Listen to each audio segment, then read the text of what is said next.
one little comment occasionally can lead to a lot of different things in the moment. Well, I'm responding to a comment I got about a week ago, I think. I don't even know how long ago. Too long ago. I'm trying to speak up a little so the neighbors can hear me. I want to talk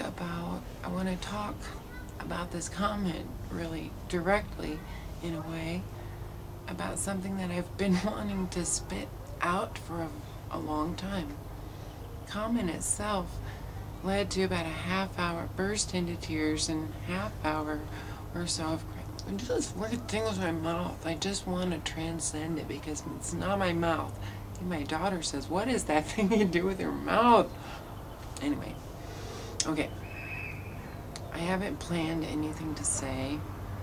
I'm just turning the camera on and talking because this comment I got was about Shivambu and about, my practice that I've been doing now for well over 900 days.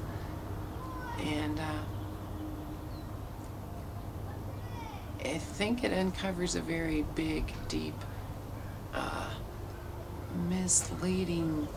We've all been misled, and our grandmothers, great-great-grandmothers, grandfathers, forefathers, people all over the planet. It's none of our fault. It's not a fault. It's not a blame. There can't be anything. You won't know what the hell I'm talking about until you do it. I'd say for about 6 months.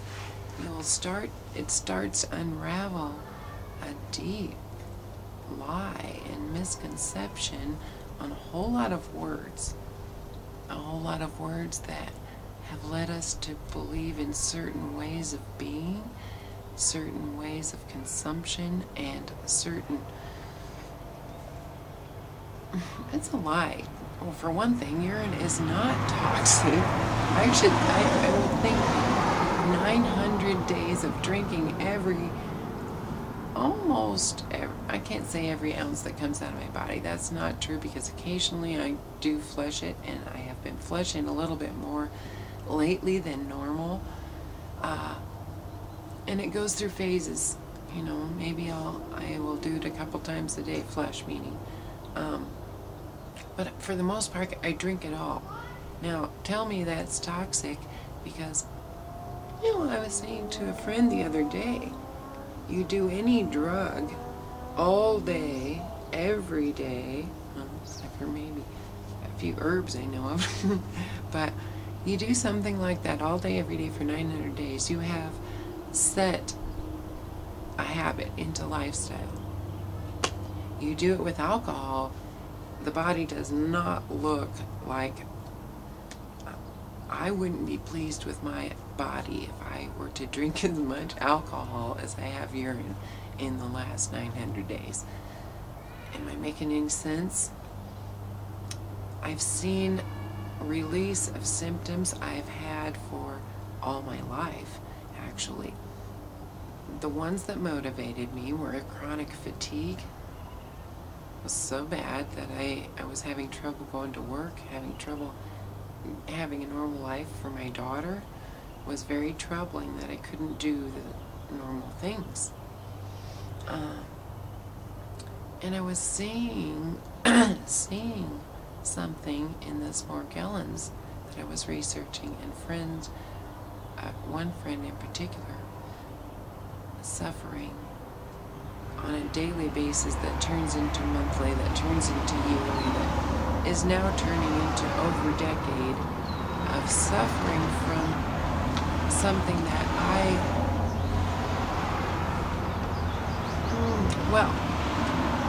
was praying massively for answers.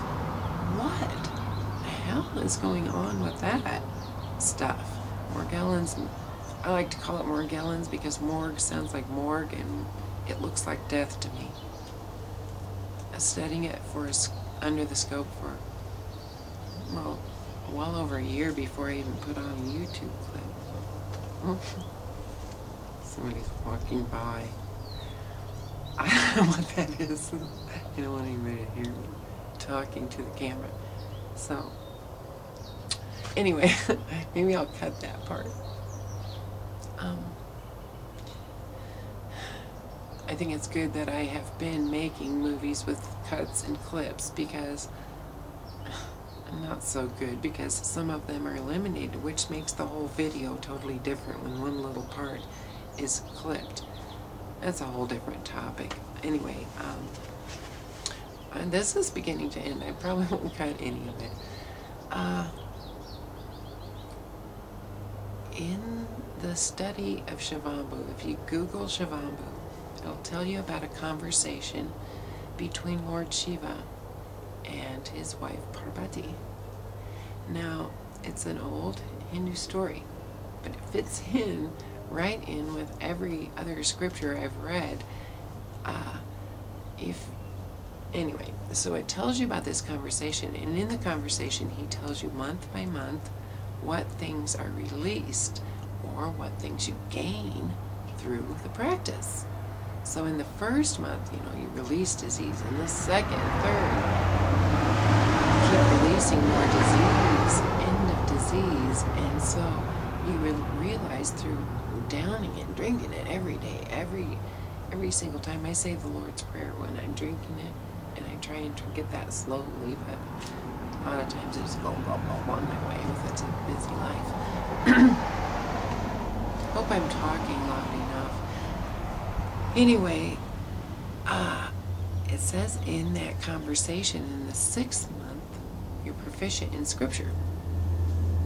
I don't know what that means. Proficient in Scripture to me means you understand what you're reading. And at the 6th month, I started reading the Bible a little bit more and reading